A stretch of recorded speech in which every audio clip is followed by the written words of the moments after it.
Welcome to Burlap Teachers. Enjoy the video. You start by preparing the device and PC. Enable developer options and USB debugging, then install ADB on your computer.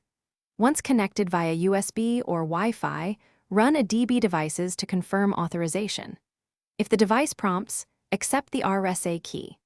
Now switch to a shell with a DB shell to list log files in /data/log, /data/vendor/log, and /SD-card/Android/data. These locations vary by OEM. While inside the shell, verify file ownership and free space before removing anything to avoid breaking apps. Once in the shell, find the biggest files with LSL and do H. Target rotated logs and crash dumps first.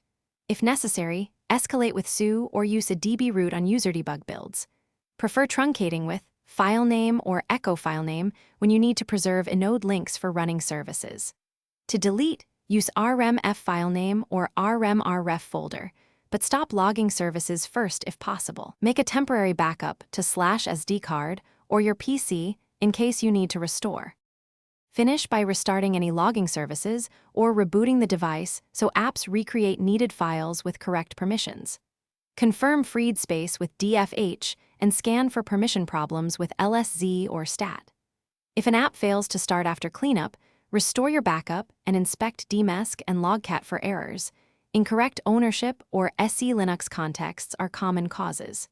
If you still see rapid log growth, adjust log rotate or app debug settings to prevent recurrence and monitor for recurring faults. Thanks for watching. Consider subscribing if this video helped you.